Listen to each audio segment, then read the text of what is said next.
listening to PetLifeRadio.com.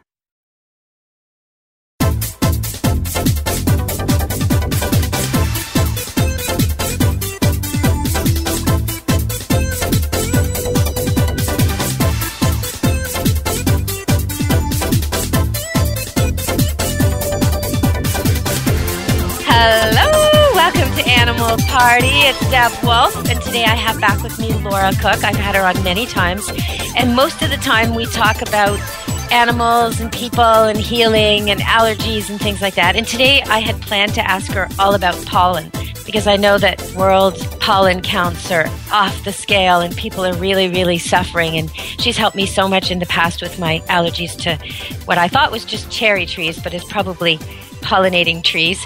And she's helped animals with allergies, people with allergies to animals. She understands allergies really, really well and how they work and how the body works. But so as I was preparing for this show, and we will talk about that, I saw a magazine in the supermarket last night, Maclean's. It's a Canadian magazine. It's sort of our Newsweek or Time, that kind of thing, but for Canada. And the article says, what you'll be eating soon. And it has this big, scary picture of a tomato that looks half like a tomato and half like a goldfish. And then when you read the article, it talks about this guy's fictional book about what we might be eating in the future. And then the journalist actually goes through and tells us how close we are to that now. And that's where it got really scary for me. Because in addition to thinking all the things I normally think about, you know, combining things and science not realizing what it's doing and all that, I right away thought about allergies. You know, if an allergy is my body not recognizing pollen as something normal, what would happen if my body got slammed with a tomato that's half fish? So I told Laura I'd be talking about this today, and I think way over there, hundreds of miles away from me, her tail started wagging. So welcome to the show, Laura Cook. Hi, Deb. It's great to be here. Yeah, that article, I've been scanning through it. It's pretty good. Pretty well, juicy, at first, hey? You know, when you hear, okay, you have milk that gets rid of the flu. Okay, that sounds all right. And then they sort of back it up by saying, you know, they've already done some of this. They've put vitamin A in yellow rice so that thousands, millions of kids in Africa now have the vitamin A they need and aren't dying. Okay, well, that doesn't seem so bad. But on the other hand, it is bad, isn't it? Yeah, I've done lots of research over the years with GMOs, specifically with how the body is reacting to it on different levels and the levels that I can read. But the biggest problem started out with the grains. Monsanto was genetically modifying grains so that they would be a suicide grain, essentially that the farmers would plant the grain, but the grain wouldn't produce a viable seed. So they have to reorder it. It's not perennial. Mm-hmm. And this is something really dangerous because if it gets wiped out, you're hooped. Yeah, so there was there's always going to be huge battles with it because they're integrating and cross-pollinating with, you know, heritage seeds and heritage species all over the world. And they're making these farmers dependent on fertilization and buying the seeds again. The salmon, the picture you're talking you mean about. the genetically modified seed that's been made so that it's a one-off deal. It flowers, it becomes suicide gene, yeah. It mixes suicide gene. Wow. Okay, so it mixes with our beautiful heirloom fruits and vegetables we've been eating for all time, and it makes them so they can't reproduce. Is that what it is? The genetic modification, yeah, it does that. Yeah, that's terrible. The genetic so then our own seeds implications are huge. We should research the corn because you have these beautiful corn, age-old beautiful corn being grown in these little villages around Mexico, and some of the farms that are beside the highways, the trucks are going by and then seeds are falling off, like the corn kernels are falling off and landing in these ancient fields, and they have these weird monster inbred corn things popping up. And then they get their whole, they can easily pick them out. These are the ones that are genetically modified because they don't look like anything else there. They're huge. They're massive plants. They have weird sort of mutant growths coming off of them. And yeah, it's really scary when you get into it. But the fish tomato one, that was a modification that got pulled off a long time ago. It's probably been back on. And why they did a fish salmon modification with the tomato gene is that it makes the tomato last longer, but it tasted horrible. Oh. That's and there's no labeling, right? So everybody would, you'd buy your tomato and you don't know that it's genetically modified. You have absolutely no labeling in Canada. So what about pretty America? much everything you're eating. Do they have labeling in America? No, not in America either. No. It's talking about how, the people who advocate this are talking about how they could make a hamburger that has the same kind of fat content as a healthy piece of salmon or a healthy avocado. And when I read that, I thought, well, why not just eat a healthy piece of salmon or a healthy avocado? But is there some argument to this that if you can make hot dogs with 1/3 of the fat and a lot of it with way less fat and use some kind of this fat they're making is called oil jello, and it just scares the heck out of me because I don't know what it's going to do long term. But it's supposed to be better than beef fat, but taste like beef fat and have the texture of beef fat. And they're going to make hot dogs with it. Is it because it'll make kids less fat, they say? You see? So you have to weigh the two things. But tell me why this is the wrong way to go. It just feels so the wrong way to go. Hot dogs are, they're the remnants of processing. And in general, I don't ever give them to my children, just because that's what they are, not including all the nitrates and everything that's in them. But yeah, you're getting more genetic modification of these fats that you change something just by cooking it. Just by cooking your fat, you change it, and your body doesn't really understand it that great. So you can imagine the implications of having these completely genetically modified substances in your body. It doesn't work that great. And so would a person who's allergic to fish right now taking this tomato have a terrible reaction and not even know they should avoid that tomato? Like there's that, right? And then there's maybe someone who's not allergic to either will all of a sudden be allergic to the mix. Okay, we're going to go to break, and when we come back, I'm going to ask you how allergies play into all this. All right, everybody, stay tuned. We're talking with Laura Cook, and this is Deb Wolf on Animal Party on Pet Life Radio. Come back to the party.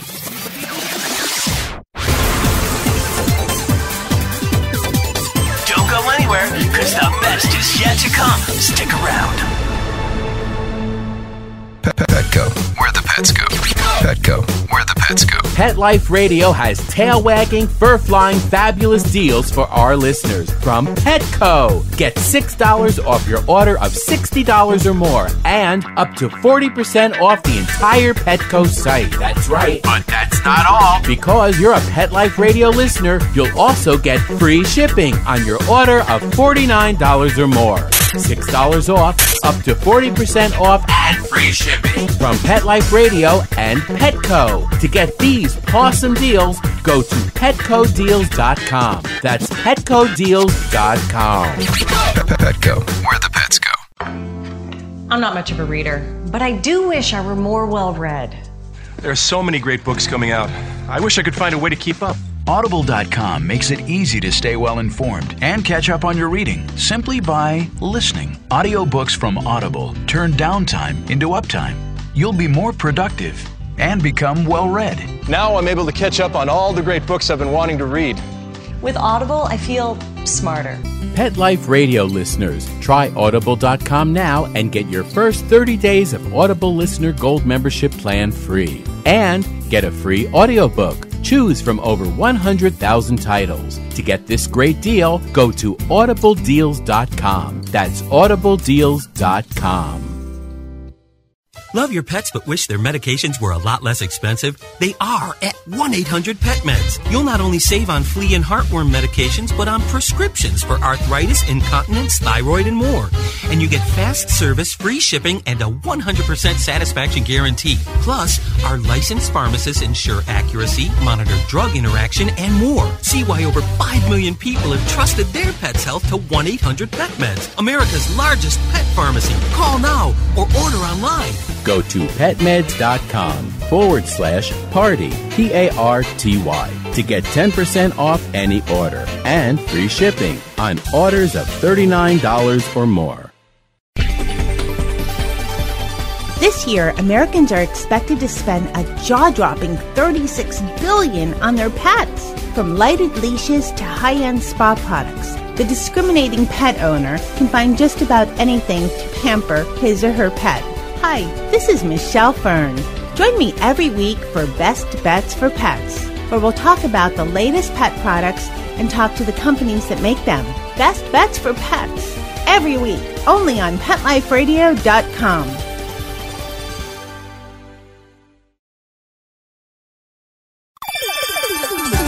Let's Talk Pets on PetLifeRadio.com. You're inside the VIP room with the hottest party in town. Back to the party. Let's go. Hello, we're back on Animal Party with Pet Life Radio, and I'm your host, Deb Wolf. And here with me today is Laura Cook. And I saw this scary article showing this piece of food that's supposed to be half fish, half tomato. So I bought the magazine. It's got a banana inside that's peeled, and it's brown, white, and pink like Neapolitan ice cream. They're saying they can make a banana that tastes like an ice cream sundae. And they're saying, whimsically, this is interesting, but also it'll mean kids will eat bananas instead of sundaes. It'll mean that if the world is short of protein, they can make it in a petri dish. And they are, in fact, doing that right now somewhere at a university in Europe. They're actually, I'm just going to try and figure out where they're doing that horrible little experiment. In the Netherlands, a scientist is now working to grow real meat from a cow's stem cells. So all this stuff is actually happening. It might solve world hunger, but I think health-wise, it might be very dangerous. So Laura's going to help us understand how allergies work for normal things like pollen, but also how all this would fit into the mix. Welcome back, Laura. Come to the party. Hey, Deb.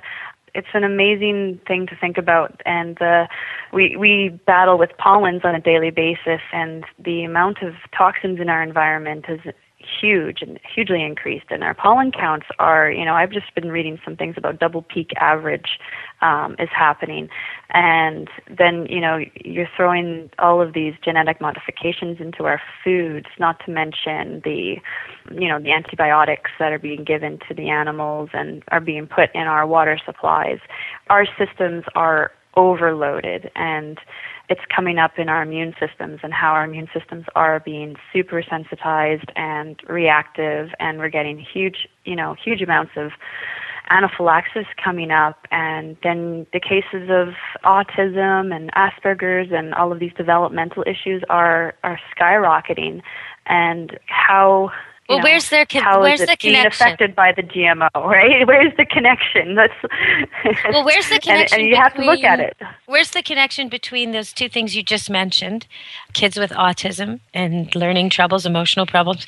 How does that relate to allergies? Yeah, and I'm not getting you there.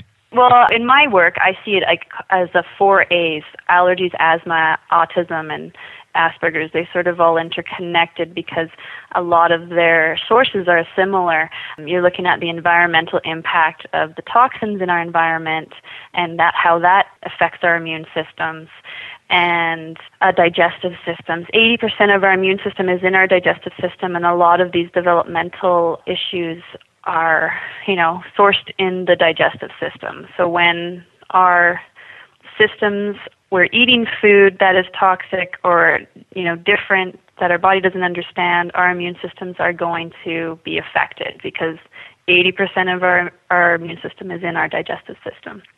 So when I say asthma, autism, allergies are sort of interrelated, you look at the load, the toxic load that our bodies are taking and how it's affecting our livers and our absorbency, our abilities to absorb minerals and understand minerals. And this is where my work, I see that, when I get a kid with severe allergies, often it'll point into how their body's accepting minerals and nutrients. And where are they getting these minerals and nutrients? So they need to have these specific minerals and nutrients to detoxify. And that's where it happens, right? Like sort of when that liver isn't able to detoxify substances and the immune system gets overloaded because there's so much stuff going on in the body with toxins. So you improve the kid's diet. You change the kid's diet, and then sometimes he's less autistic. Is that what I'm getting?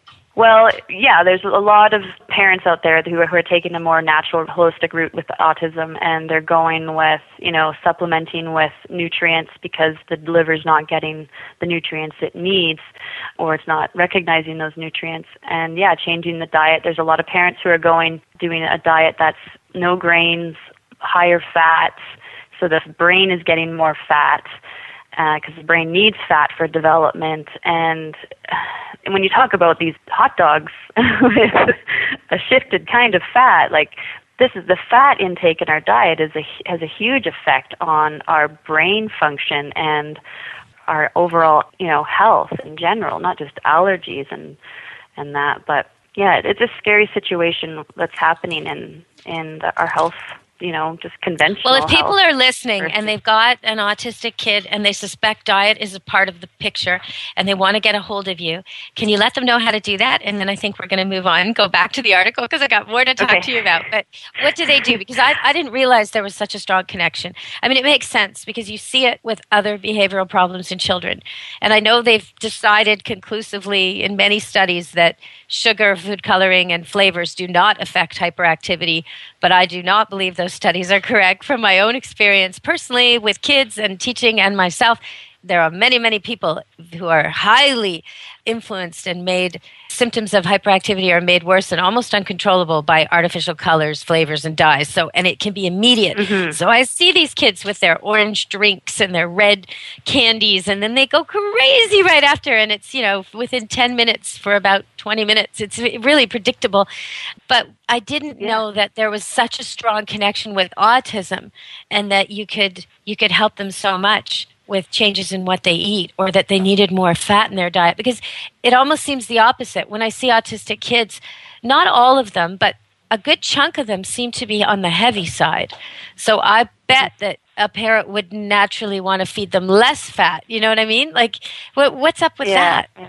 There's so many. I've seen a lot of autistic kids in my practice, but I don't seem to see a lot of heavier-sided autistic kids. Okay. I would say it's just who you're being exposed to, I guess, and what their diets are. And I would say that the kids that I see the parents are very strictly on a holistic path of healing anyway. Right. So you would have a different view, yes. And I see the problem saying very clearly understanding a lot of diet. Yeah, and the children I'm thinking of are a little bit older, a little bit more able to get the food they want. So it's an inhibition problem, inhibiting the desire for bad foods and controlling the amounts and things like this. Like at a school event, you'll see those kids sort of parking themselves at the food and things like this. But not all of them, like you say. But it certainly are so many more kids, it seems, with autism than ever before. And I don't think it's just that people are noticing and reporting more. I really do. They're just obviously out there more. I'm seeing them more with my own eyes. They're just such a huge part of the population. And so our diet must be connected. So I'm happy you can help some people. So where do they go if they want to get some help? Yeah, my website is www.thewayoflaura.com or twol.ca. Okay, thewayoflaura.com. And I have the line I use is 604-200-3895. Okay. And yeah, that's how people reach me. And that's true too if you have allergies, if you're allergic to your cat or your cat's allergic to your new house or somebody scratching and itching and won't stop, or somebody in the house just won't get better, kid or adult or pet. I've had you help me with so many things, which, by the way, my little Shayna is very, very stuffed up today and having a lot of problems with, I believe, allergies. And me too, as we hit high cherry tree season here. And they're having all these festivals to celebrate. And it's not a cause for celebration for me. If you can help us in any way, we'd appreciate that. Okay, so everybody, I'm reading the article, and it talks about how if we could raise meat in a petri dish, we wouldn't have to have all these animals. We would have just donor animals, and those animals wouldn't be slaughtered. They probably would in the end, but not en masse at young stages. And they would, cells would be harvested from them, which is much less painful and difficult. They'd have a nicer lifestyle, and the meat we'd be eating would be off this, I guess, cloned stuff, really. So why is that not a good plan? The cloning. I'm a very big believer in energy and spirit and how emotional imprints affect our food, and how our environment, the environment of what our food is growing up in, how that affects the health of our food and the nutrition of it. I see emotional impacts as huge in our food. I try not to eat veal because of the way it's raised. I try not to eat battery-raised chicken. So from my perspective, it's just terrible. It's not going to be a good effect on us when we're eating these foods that are not, raised in the outdoors. They're going to be raised in laboratories in huge, right now they're being mass raised in these indoor pens, and the fish that are being farm fed and farm raised are, they're not supplying us with the information that our body needs, with the nutrition that our body needs, and they're carrying things that are a little bit more scarier. A lot of the fish I'm seeing in the mega stores are, showing signs of tumors and lots of different kinds of things that I don't see in my wild fish. I get wild fish, I get my local meats, and I trust that those are strong foods for me. And now these tumors you're seeing, are these pond fish that you're talking about? Yeah, these are farm fish. Mm-hmm. Because that's one of the things the article is suggesting, that there should be fish farms on land all over the world to supply the world with protein. Mm-hmm. But it's also asking us, and it's got this really kind of, I guess it's supposed to bother us. It does bother me. And then it makes me question why it bothers me. It has this skewer of vegetables. No, it probably shouldn't. But it does bother me. It has a skewer of vegetables, the kind you would put on a barbecue or eat raw. Looks yummy. Mushrooms, green pepper. There's even zucchini. It looks nice. But every few pieces, instead of meat, there's a bug. Like there's a centipede, which I think they're toxic. I don't think I'd eat that. Then there's a beetle, a couple of beetles, and some kind of slug type thing at the top. And it says smaller animals or even edible insects might be in our future diet. Okay, should we be eating insects? We probably should, shouldn't we? Why does that bother me so much?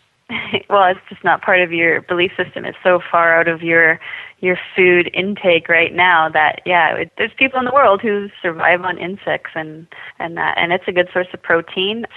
The smaller animals aren't eating other animals, right? You get a large halibut, the bigger fish, the bigger tuna, and they're eating smaller fish. And those smaller fish are eating and toxins and stuff in the ocean. So you get a higher sort of toxin amount. That's why there's the warnings with mercury in tuna, right? So when you're getting those bugs and that, they're not such carriers of those toxins. So I don't know, it's not that bad of an idea if they're raised wild or not so. Do you eat bugs, Laura? Farmed. I don't eat any bugs. No, I probably do. Everybody eats spiders.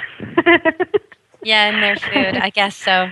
Okay, well, the article also talks about how any DNA could be used in these Petri dishes. So you could have zebra burgers, giraffe burgers, giant panda burgers, California condor wings, or they say hypothetically, if they ever found a sample of T-Rex DNA, you could even have Brontosaurus burger. I just don't know that our bodies are made to handle all these things.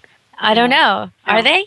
No, I would look at the situation with monoculturing, because they're talking about mass production, right? And anywhere there's that mass production, you're getting things like swine flu coming out of it, because that's a sort of possibly a natural genetic modification. There's theories that it's not, but these huge pens of animals they're all sick, and they'll be giving antibiotics and just tons and tons of vaccines to sort of make do because they are, just producing. And so we're getting all of that as well, all those antibiotics and vaccines when we eat those meats. But it's producing sort of like a cesspool of animals that they have high antibiotics, so that the viruses and the bacteria are changing to react to that. And we know about that because we know about overuse of antibiotics in humans and in our kids, and how it changes bacterial resistance and all of that with our immune systems. But these monocultures are dangerous. And just as a monoculture, when you're introducing these genetic modifications, I mean, you look at it and our bodies change genes as well. Our genes change over time, and everybody's genes change. Animals' genes change over time. So they're being modified naturally, but this is too fast. It's too much. It's too weird, and it's going to cause some serious imbalance in these monocultural type of situations. Yeah, where, I totally agree. Yeah, they call it Frankenfood, and I agree. It's just terrible. It's like anything their imagination can come up with. At the University of California at Davis, they take tiny gold bullets and then they fire genes from one to another inside a bombardment chamber, just seeing what works. And so they get like grape spike with jellyfish and tomato spike with carp and all these different surprises. And it just, I don't know. I just think something shouldn't be done. But I want to talk with you more about allergies. If people are hanging on because they can't breathe and they're itching their eyes and they want to know why their body doesn't understand pollen, and do they have to live like this forever? Do they have to take sprays and drugs and pills? Do they have to avoid touching cats for the rest of their life? Let's come back and talk about allergies. So everybody stay tuned at Animal Party with Pet Life Radio. It's Deb Wolf. And with me today is Laura Cook. Stay tuned to the party. You'll be breathing better. Don't leave this party before it's over, because the best is yet to come. Only losers leave the party early anyway. Party on. Back in a few. Every pet is unique. Maybe they're gray in the muzzle, yet young at heart. Maybe they're growing out of the puppy stage and into their paws and ears. Or maybe they're just trying to maintain a more girlish figure.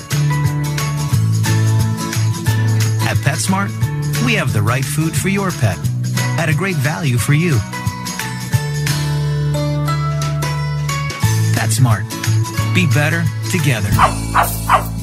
Go to PetSmartDeal.com and save up to 30% on awesome gifts for the pets and pet people in your life. Toys, collars, leashes, PetSmart gift cards, treats, and more. Go to PetSmartDeal.com today. PetSmartDeal.com.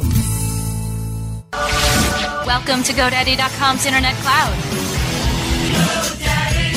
First, get your domain name from GoDaddy.com.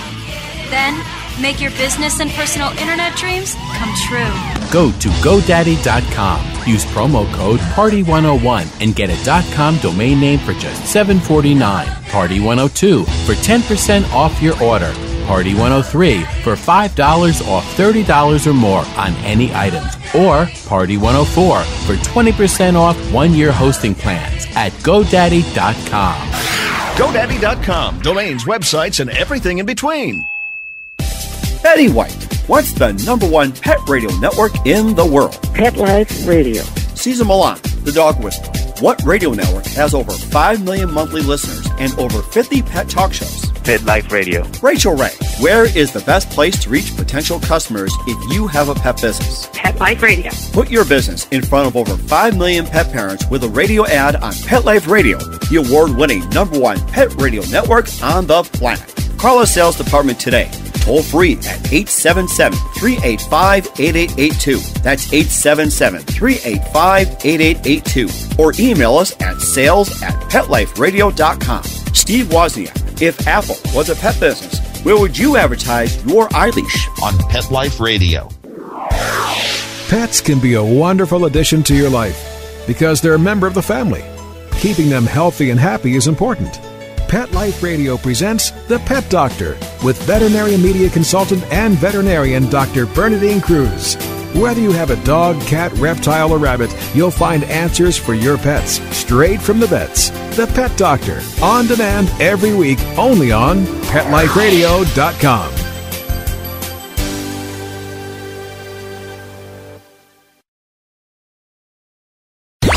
Let's talk pets. Let's talk pets On Pet Life Radio. Pet Life Radio. PetLifeRadio.com.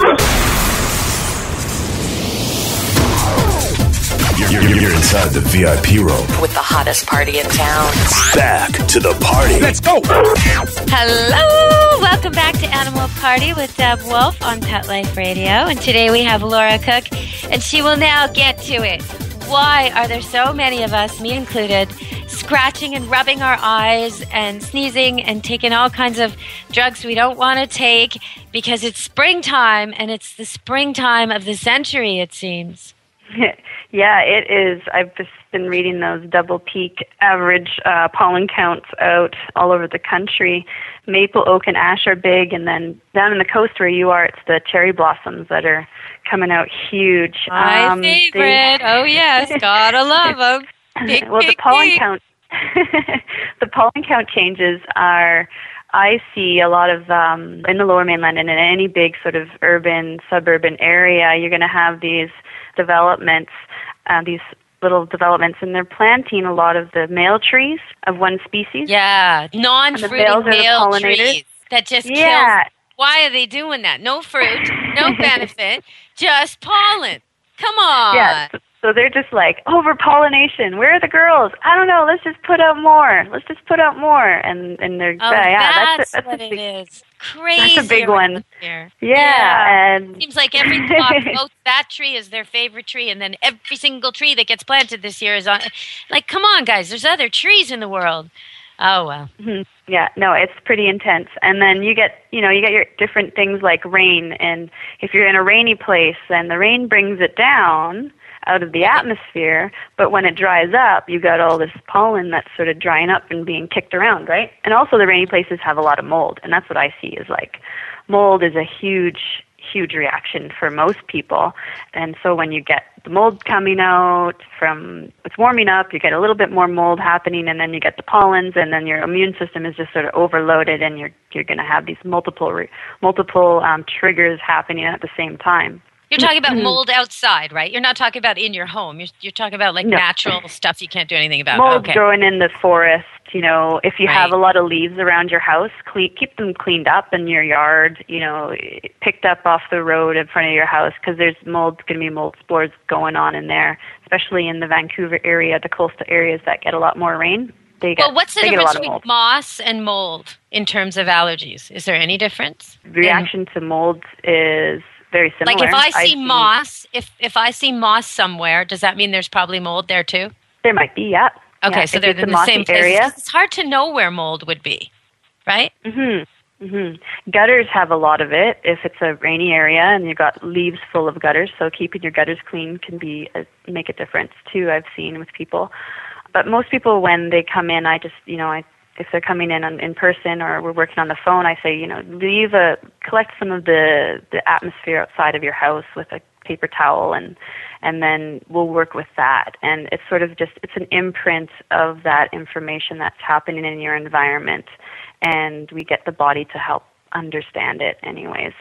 So what Laura does, she does this thing called body talk, which she's talking to your body, asking it what it wants, what it needs, what it's having problems with. It's amazing. She figures out, you can come to her with a whole whack of vitamins and in the end you only need one or two of them, or you don't need any, or you need them all and you need some more. Or you come to her with pills you think are helping you and your body is telling her that it's not okay to have them in the room. It's not okay to have them in the next room. It's okay to put them in the garbage. I mean, things like this that she asks your body questions and your body says yes or no. You don't even know you're saying it.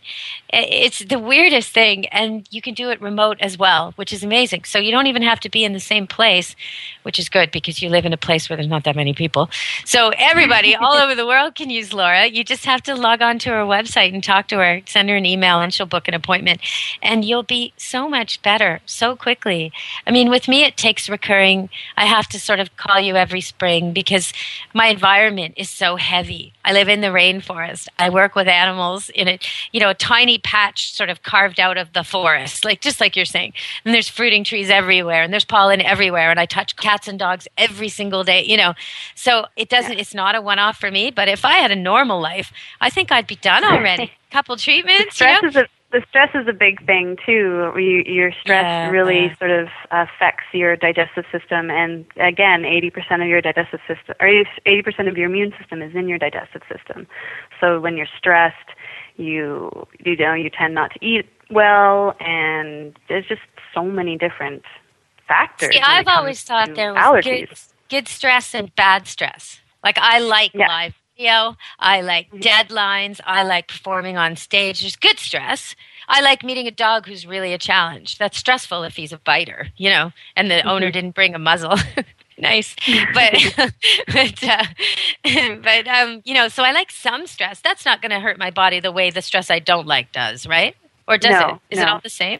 Oh, okay. Well, it really depends on a stress threshold. In Body Talk, we see that there's a level, and the level can go up or down. And sort of that level of stress changes in different people and changes over time. So you can have your stress, you get more stressed, and you hit that sort of bar, and your system just sort of shuts down, your physical system. You might get fatigue, you might just get irritable, or you just might just have more severe allergies. It just depends on how your body's sort of communicating that level has been hit.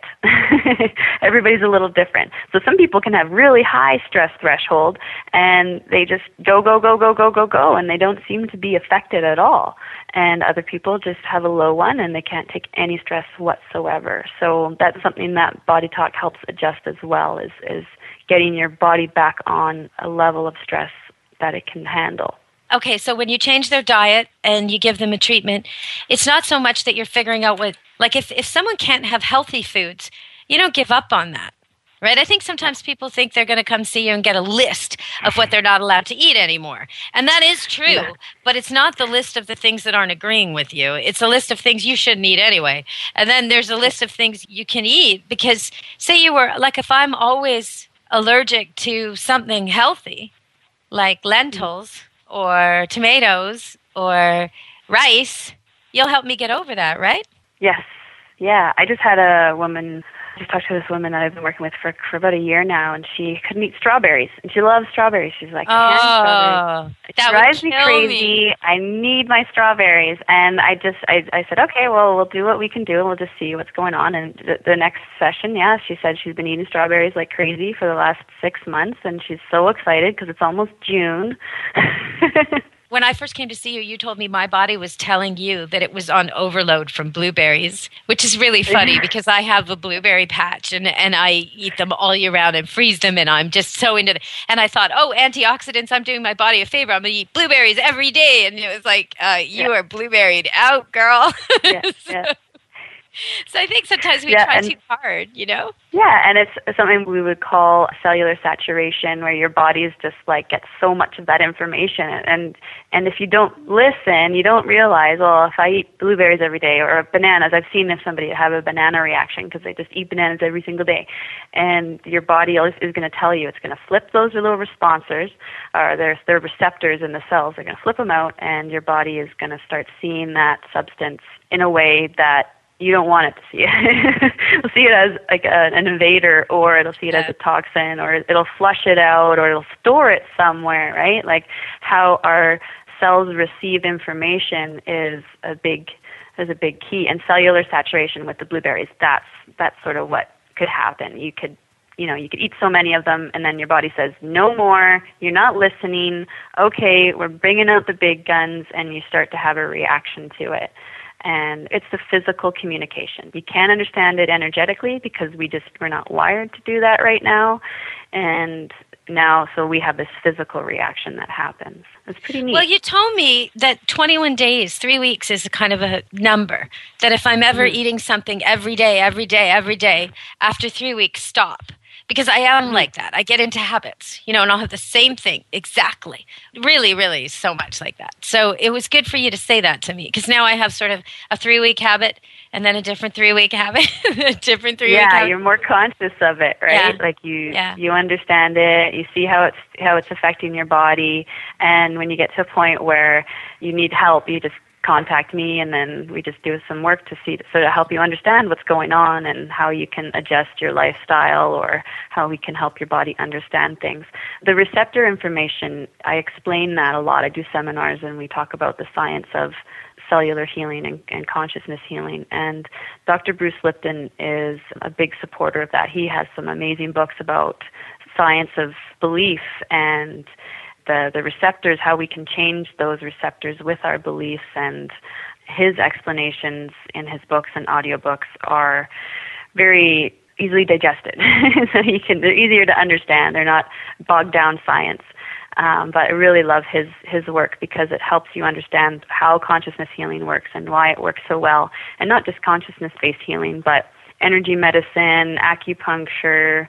He's supportive of all of the alternative or complementary medicines. But yeah, if people want more information, look up Dr. Bruce Lipton because he's pretty incredible. And Body Talk is something that he really supports. Body Talk is nice because you're like to be able to take something. I mean, I knew I was allergic to these damn trees. Every year when I started to see the very first flower somewhere, I was already having symptoms. And by the time they were in full bloom and they were having these stupid festivals, I couldn't breathe and I was, basically housebound and I was off radio. Now I do radio right through cherry tree season, and that's only since meeting you. I used to have to cancel all my shows for the most of March or April, depending on the year.